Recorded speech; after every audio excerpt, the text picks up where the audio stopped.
Dear student, अभी मैं आपको पर phase equivalent circuit of alternator बताने जा रहा हूँ। हम एज्यूम करेंगे सिलेंड्रिकल रोटर है। उससे पहले मैं इसका कुछ प्रिंसिपल के बारे में बता देता हूँ। आपने जो सीखा होगा कि जैसे कोई ये आपका रोटर है ना,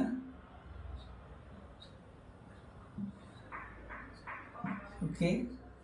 आप क्या करते हो, इसमें जब आप कॉइल लगाते हो, इसको जब डीसी वोल्टेज से आप कनेक्ट करेंगे, है ना, तो इससे क्या होगा, डीसी फील्ड करंट फ्लो होगा। आपने सप्लाई वोल्टेज दिया डीसी, इससे क्या हो गया, फील्ड करंट, इससे क्या हो जाएगा, फ्लक्स क्रिएट होगा। इससे कारण क्या होगा, ये नॉर्थ पोल और ये साउथ पोल यहाँ पे क्रिएट हो जाएगा। ओके, तो ये आपका रोटर पार्ट है ना। लेकिन जब अब यहाँ पे क्या किया मैंने, इसके ये पार्ट है आपका स्टेटर। ये तो आपका हो गया रोटर और ये स्टेटर, है ना। अब मान लो कि यहाँ पे स्टेटर पे 3 कॉइल, 1 2 और ये 3 कॉइल है। जब आप किसी एक्सटर्नल फोर्स के थ्रू इस रोटर को आप जब रोटेट करवाएंगे तो इस कॉइल से क्या होगा, फ्लक्स क्या हो गया, पास करेगा, है ना। मतलब flux passing through this coil क्या होगा, वो चेंज होगा। जब सामने में होगा तो फ्लक्स ज़्यादा होगा, जैसे नॉर्थ पोल आगे घुस जाएगा तो उससे फ्लक्स कम होगा। मतलब flux passing through the coil क्या होगा, चेंज होगा, जिसके कारण क्या होगा, इसमें वोल्टेज इंड्यूस्ड हो जाएगा, जिसको हम क्या बोलते हैं, नो लोड वोल्टेज, है ना। इसको मैं इस तरह ड्रॉ करके दिखा देता हूँ कि आपने क्या किया, एक फील्ड कॉइल लिया, ये डीसी वोल्टेज लिया आपने, तो इससे क्या हो गया, फील्ड करंट फ्लो हुआ। उसके बाद आपने 3 कॉइल लिया, 1 2 और ये 3, तीनों को आपने क्या किया, स्टार में कनेक्ट कर दिया। जब किसी एक्सटर्नल फोर्स के थ्रू आपने इस फील्ड कॉइल को रोटेट करवाया तो इससे क्या हो गया, flux passing through this coil क्या होगा, चेंज होगा। और Faraday's law of electromagnetic induction के कारण इसमें क्या होगा, वोल्टेज इंड्यूस्ड हो जाएगा। तो ये E0, इसको बोलते हैं नो लोड वोल्टेज पर फेज, मतलब अभी आपने इस पर कोई लोड नहीं लगाया है। अब मान लो कि यहाँ पे आपने लोड लगा दिया, है ना। तो ये पार्ट जो है आपका फील्ड का पार्ट हो गया, जो कि क्या है, रोटेटिंग है। और ये क्या है आपका, ये आपका आर्मेचर है ना, जो कि क्या है, वो स्टेशनरी है ना, स्टेशनरी है। अब मान लो, तो अभी इसमें कोई करंट फ्लो नहीं हो रहा है ना। हमें अब करना क्या है कि हमने एक लोड लगा दिया, आपने इस मान लो एक लोड है आपका, एक लोड ले लिया, 2 और ये तीसरा लोड, है ना, ये आपका लोड है ना। ये भी मान लो स्टार कनेक्टेड है, तो मैंने इसको क्या किया, स्टार कनेक्ट कर दिए। तो जब इसको इससे जोड़ेंगे, है ना, तो इससे क्या हो गया, करंट फ्लो होगा और इस लोड पे क्या होगा, वोल्टेज क्रिएट हो जाएगा, है ना। तो इसको क्या बोलते हैं, लोड वोल्टेज। नाउ अब प्रॉब्लम क्या है यहाँ पे कि जब आप लोड से कनेक्ट करेंगे तो मतलब आर्मेचर करंट फ्लो होगा। अब चूंकि ये 3 फेज करंट है, तो हम जानते हैं कि 3 फेज करंट के कारण क्या होता है, रोटेटिंग मैग्नेटिक फील्ड क्रिएट होता है ना। तो अब वो रोटेटिंग मैग्नेटिक फील्ड करंट क्या होगा, इसमें फ्लक्स क्रिएट होगा, जो कि फ्लक्स क्या करेगा, उसका 2 पार्ट होगा उस फ्लक्स का। मतलब जो आर्मेचर फ्लक्स है,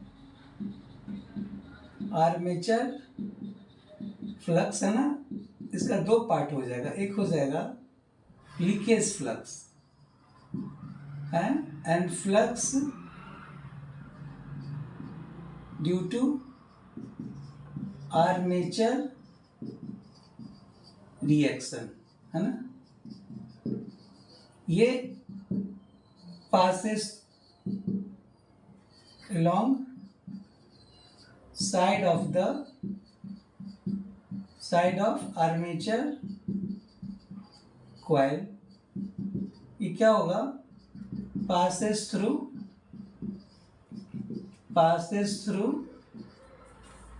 air gap, है ना, passes through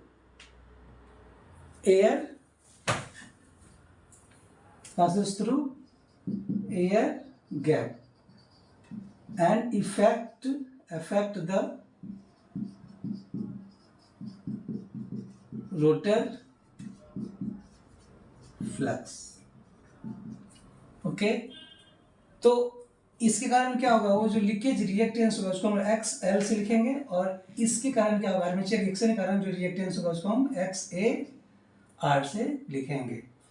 तो अगर ये सब इफेक्ट कंसीडर करते हैं तो ये जो नेट वोल्टेज, ये क्या होगा, वोल्टेज क्या होगा, वो रिड्यूस हो जाएगा, है ना, क्योंकि फ्लक्स, ये फ्लक्स क्या करेगा, मेन फ्लक्स को, जो रोटर का फ्लक्स है उसको क्या करेगा, घटा देगा. मतलब अगर लैगिंग लोड हो तो, है ना, तो नेट फ्लक्स घटने का मतलब क्या हो गया, E0 का घट जाना. ओके, तो जब हम इसका पर फेज डायग्राम कंसीडर करेंगे तो क्या क्या करेंगे हम आर्मेचर्स का, तो पर फेज सर्किट डायग्राम क्या होगा, हमने ये E0 वोल्टेज लिया, E0 क्या हो गया, no load voltage in the armature, जब अपने आर्मेचर पे अपने कोई भी लोड नहीं लगाया. क्लियर है ना. तो जैसे ही आप लोड लगा दोगे, आप ये मान लो लोड है ना, और ये इसका वोल्टेज है ना, तो क्या होगा,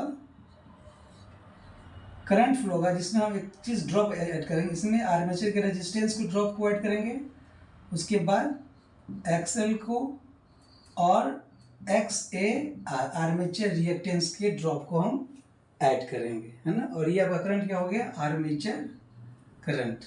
क्लियर. तो चलिए हम ड्रॉ करने जा रहे हैं फिर से पर phase circuit diagram of the alternator, है ना.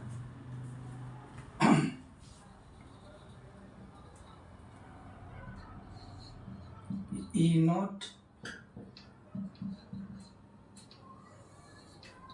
ओके.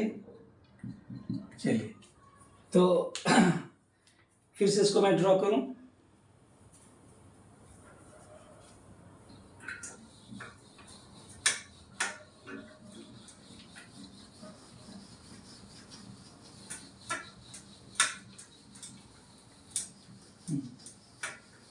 तो हमारा पहला क्वेश्चन क्या था, equivalent circuit of the loaded alternated. तो पर फेज इक्विवेलेंट सर्किट, है ना, क्या होगा, ये आपका E0 हो गया, नो लोड वोल्टेज, ये आर्मेचर रेजिस्टेंस, ये लीकेज रिएक्टेंस, एंड ये हो जाएगा reactance due to armature reactance, है ना, और ये आपका लोड हो गया, है ना, LOAD, है ना, ये V और ये आर्मेचर करंट, है ना. अब ये जो दोनों रेजिस्टेंस है इसका जो इक्विवेलेंट हो जाएगा, है ना, इस दोनों को मैं एक रिएक्टेंस से लिख देता हूँ, मतलब E0 RA XS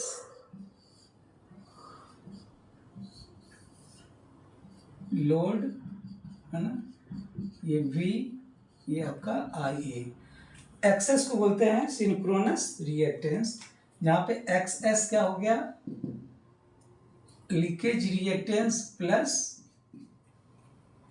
armature reaction reactance. Clear. अब हमारा क्वेश्चन, तो अब अगर पूछा जाए कि इक्विवेलेंट सर्किट क्या होगा लोडेड अल्टरनेटर का, तो ये इसका इक्विवेलेंट सर्किट हो गया. हमारा दूसरा क्वेश्चन ये है कि हमें क्या करना है, वोल्टेज डायग्राम ड्रॉ करना है ना. तो उससे पहले मैं आपको बता दूं कि वोल्टेज रेगुलेशन होता है क्या, है ना, वोल्टेज रेगुलेशन, वोल्टेज रेगुलेशन, है ना. तो ये होता है, ये percentage voltage regulation, E0 minus V into 100, है ना. तो वोल्टेज रेगुलेशन क्या है, चेंज इन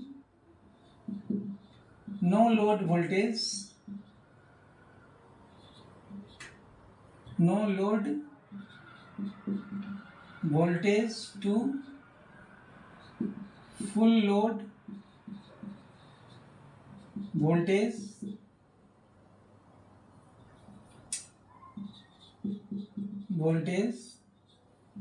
डिवाइडेड बाय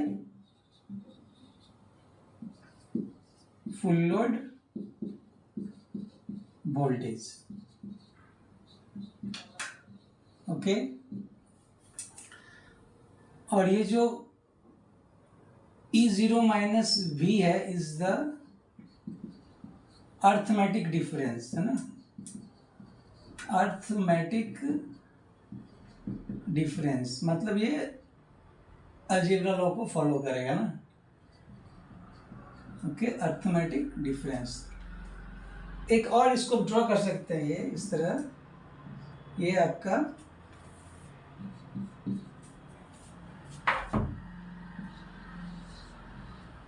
ये नो लोड वोल्टेज, इसको बोलते हैं सिंक्रोनस इम्पीडेंस, है ना, ZS। ये आपका लोड वोल्टेज हो गया, ये आपका आर्मेचर करंट।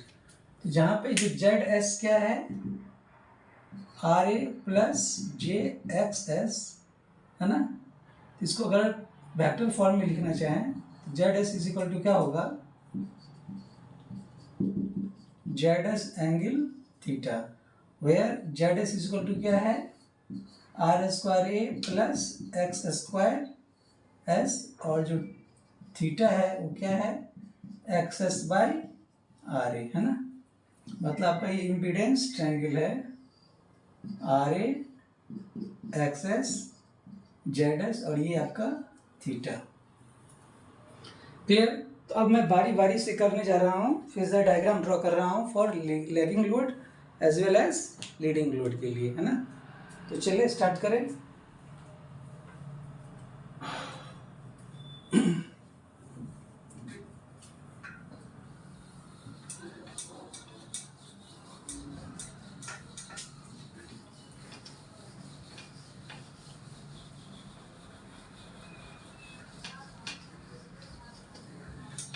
तो फेजर डायग्राम फॉर लैगिंग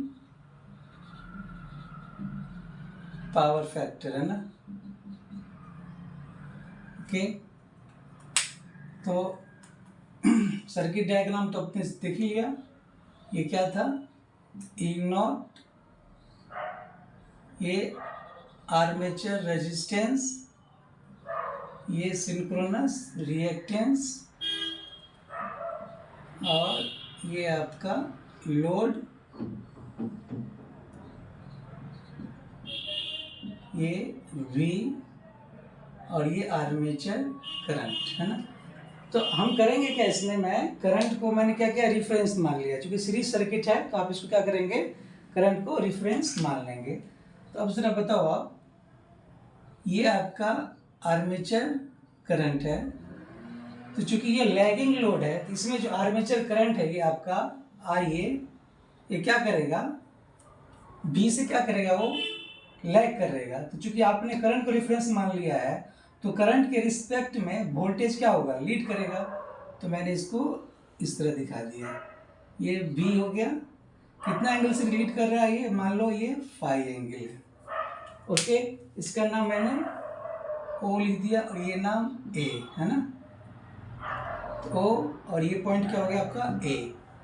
अब हमें कौन सा ड्रॉप ऐड करना है इसमें, IA RA और IA XS। तो चूंकि करंट का डायरेक्शन ऐसा ही है ना, ये आपका करंट का डायरेक्शन है, तो इसमें जो ड्रॉप होगा, चूंकि हम जानते हैं कि रेजिस्टेंस के केस में जो वोल्टेज होता है वो करंट के फेस में होता है ना। तो ये मैंने जो ड्रॉप ऐड कर दिया, ये क्या आपका हो गया IA RA, इसका नाम मैंने B लिख दिया। क्लियर। अब हमें करना क्या है, रिएक्टेंस का ड्रॉप ऐड करना है। करंट का डायरेक्शन तो यही है, तो रिएक्टेंस के केस में, इंडक्टर के केस में क्या होता है, वोल्टेज करंट लैग करता है, क्योंकि करंट को रिफरेंस मान लिया है, तो वोल्टेज क्या होगा, वो लीड करेगा कितना डिग्री से, 90 डिग्री से, है ना। ये मैंने दिखा दिया, ये आपका IA एक्सेस। क्लियर। तो ये जो पॉइंट है आपका, अब जिसको मैं मिला दूंगा, इसका नाम मैंने C लिख दिया, ये आपका क्या हो गया, ये E0 नहीं।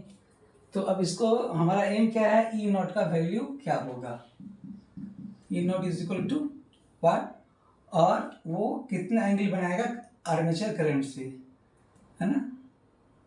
तो सबसे पहले मैं ये E0 निकाल दूं। तो अब जरा करेंगे क्या हम, ये आपका क्या था, आर्मेचर करंट, है ना। तो इससे मैंने क्या क्या परपेंडिकुलर डाला, ए बी सी, इसको मैंने D मान लिया, और ये आपका ये E मान लिया मैंने, ठीक है। तो ये जो राइट एंगल ट्रायंगल है आपका, कौन सा, O E और ये C, है ना, इसका नाम क्या हो गया, ये E0, और OE को क्या लिख सकते हैं आप, ये हो गया आपका OD। क्लियर।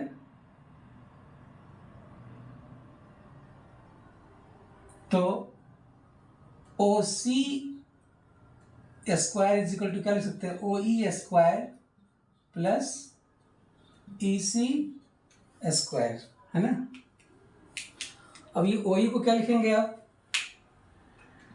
OE को क्या लिख सकते हैं, OD प्लस DE का स्क्वायर प्लस EC को क्या लिख सकते हैं आप, EB प्लस BC का होल स्क्वायर, है ना। तो अब ये इन राइट एंगल ट्रायंगल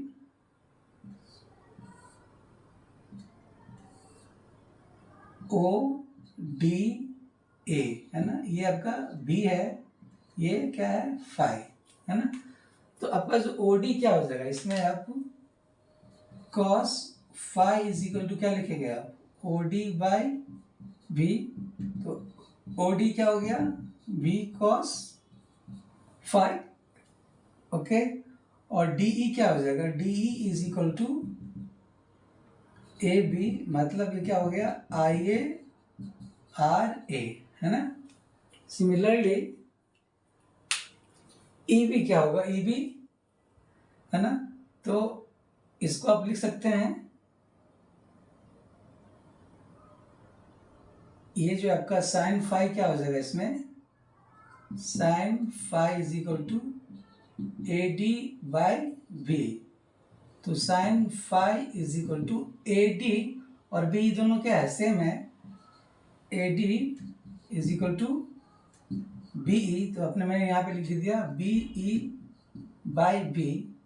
तो BE इज इक्वल टू कितना हो गया, B साइन फाई। क्लियर। और BC तो दिया हुआ IXS, तो इसको आप क्या लिखते हो, OC को क्या लिखेंगे आप, E0 square is equal two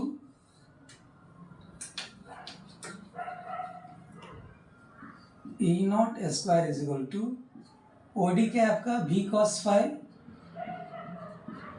plus DE कितना निकला, RA का होल स्क्वायर प्लस EB कितना निकल गया, V sine phi plus BC कितना है, IA एक्सेस का होल स्क्वायर।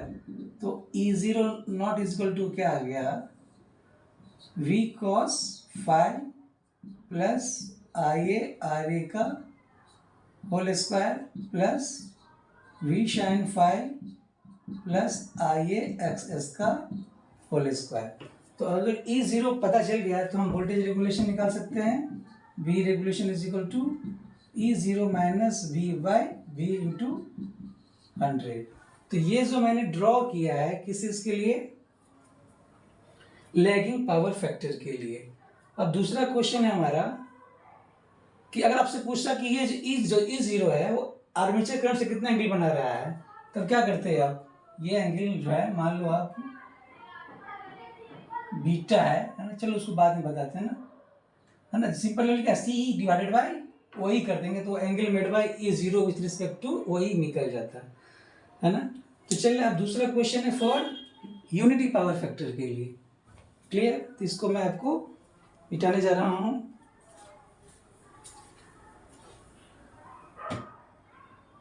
हाँ,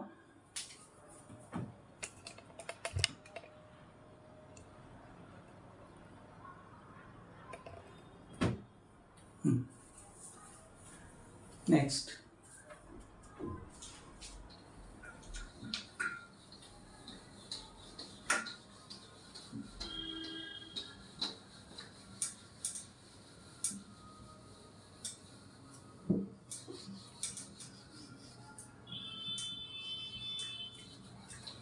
फॉर यूनिटी पावर फैक्टर है ना। तो अब जो दूसरा क्वेश्चन है हमारा फॉर यूनिटी पावर फैक्टर, मतलब इसमें क्या होगा कि जो करंट और वोल्टेज दोनों सेम एक्सिस पे होगा। तो आप क्या करोगे, सपोज करो आपने क्या माना था, आई ए को रिफरेंस मान लिया था ना, ये आपका आई ए रिफरेंस है ना। ओके, तो ये जो यूनिटी पावर फैक्टर है इसका मतलब वोल्टेज भी क्या होगा, इसी एक्सिस पे हो जाएगा। सपोज करो सबसे पहले मैंने क्या किया, बी को ड्रॉ करते हैं ना, ये आपका बी हो गया, ए नाम ओ, ए नाम हो गया ए है ना। करंट का डायरेक्शन क्या हो गया, यही माना था आपने। तो ये जो वोल्टेज और करंट क्या हो गया, दोनों एक ही एक्सिस पे होगा। अब इस बी में कौन सा ड्रॉप करें, आई आर ए ड्रॉप करें ना। तो आई आर ए ड्रॉप क्या होगा, ये इसी एक्सिस पे आ जाएगा, इसका नाम क्या होगा आई ए आर ए, इसका नाम मैंने बी लिख दिया है ना। क्योंकि रेजिस्टेंस में जो वोल्टेज होगा वो उसका जो डायरेक्शन होगा वो करंट के ही डायरेक्शन में होगा। अब ये जो एक्सेस है इसमें जो वोल्टेज ड्रॉप होगा क्या होगा, क्योंकि करंट इंडक्टर में करंट क्या होता है, लैग करता है। तो चूंकि आपने करंट को दिखा रखा है तो करंट के रिस्पेक्ट में वोल्टेज क्या होगा, लीड करेगा कितना डिग्री से, 90 डिग्री से। तो ये आपका पार्ट हो गया क्या, आई ए एक्सेस, इसका नाम मैंने सी लिख दिया। ठीक है, अब इसको आप मिला दो,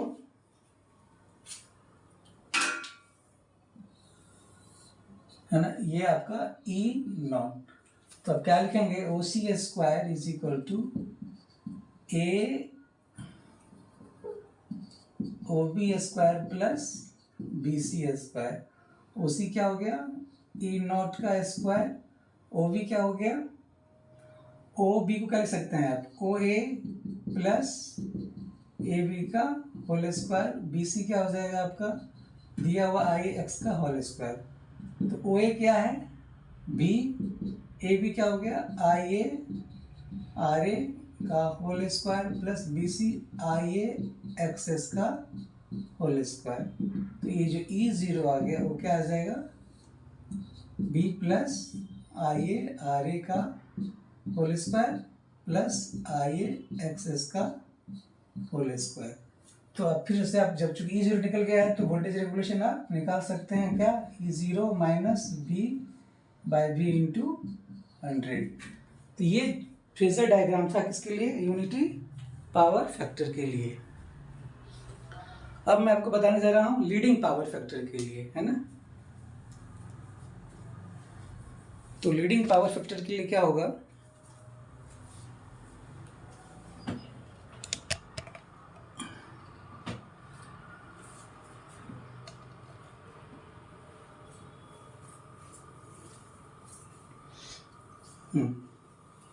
तो इसको मैं मिटाऊं, लीडिंग पावर फैक्टर, तो phasor diagram for leading power factor, है ना। तो चलिए हमने क्या किया, आर्मेचर करंट को रिफरेंस मान लिया है ना,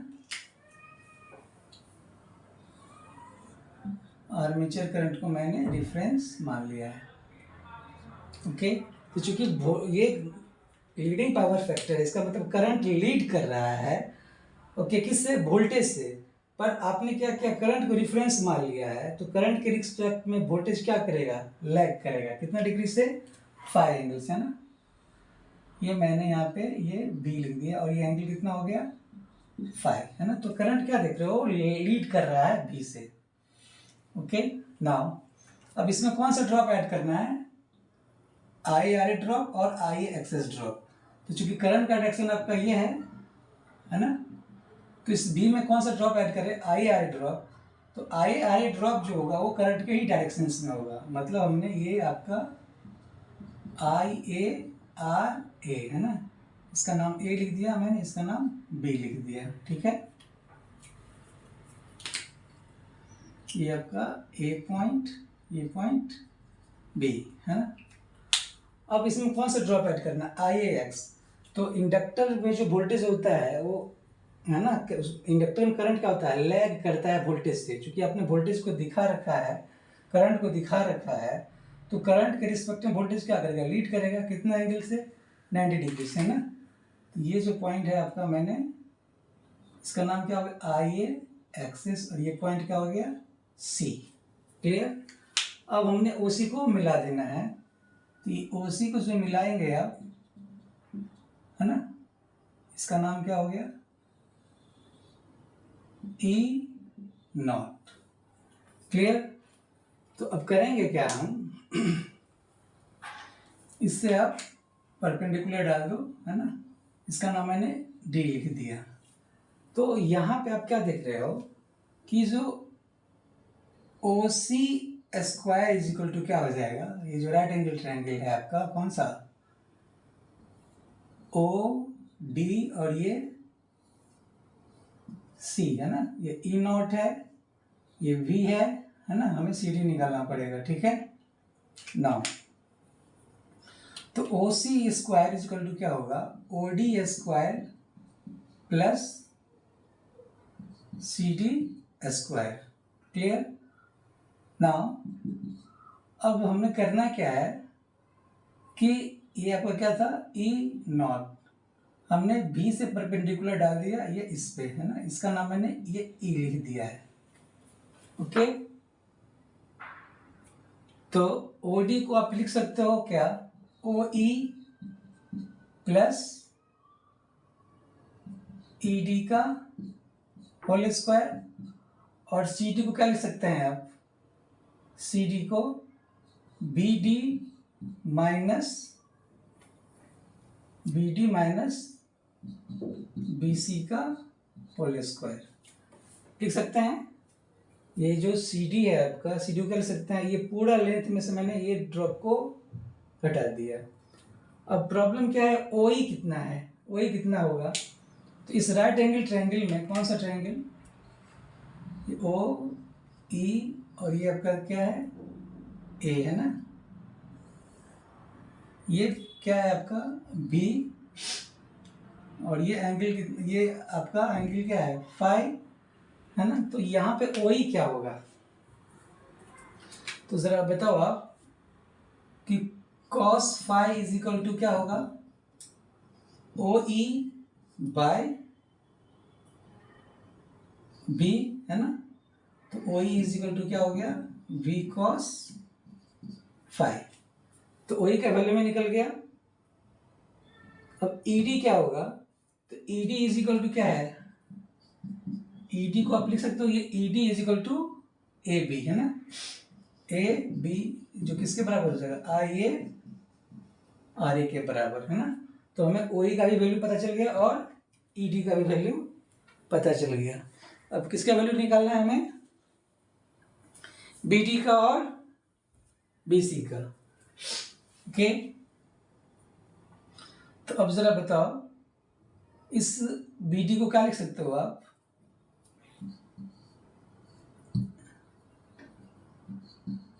B D is equal to, ये जो बी डी है वो इक्वल टू क्या होगा? ए ई के बराबर होगा, ए ई के बराबर।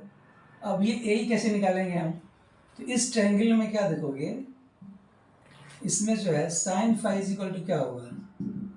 साइन फाई ए ई, है ना, परपेंडिकुलर बाय हाइपोटेन्यूज, लंब बट्टा कर्ण, क्या होगा बी। तो ए ही कितना आ गया, बी साइन 5। तो बी डी भी क्या आ जाएगा, बी साइन 5। ओके, अब ये बी सी कितना होगा, बी सी, तो बी सी जो दिया हुआ आई ए एक्स एस, तो इसमें पुट कीजिए। तो ओ सी की जगह मैंने क्या लिख दिया, ओ सी जो है आपका ई नॉट का square is equal to o ही कितना आया है, b cos 5 plus E d i a r a का whole square plus b d कितना है, b sine 5 minus B c कितना है यहाँ पे, आई ए एक्स एस का होल स्क्वायर। तो आपका ये निकल गया ई जीरो स्क्वायर का वैल्यू, है ना। तो ये ई नॉट कितना हो जाएगा, ई naught is equal to square root of v cos 5 plus i a r a का whole square plus v sine 5 minus i a x s का होल स्क्वायर। जब ये ई जीरो निकल गया तो आप वोल्टेज रेगुलेशन आप निकाल सकते हैं, है ना। तो परसेंटेज वोल्टेज रेगुलेशन क्या हो जाएगा, e zero minus b by b into 100, है ना। आप इससे आप निकाल सकते हैं। आशा करते हैं आपको ये समझ में आया होगा। तो मैंने डिस्कस किया equivalent circuit of alternator on load, okay, and phasor diagram for different type of load. आशा करते हैं आपको ये समझ में आया होगा। Thank you.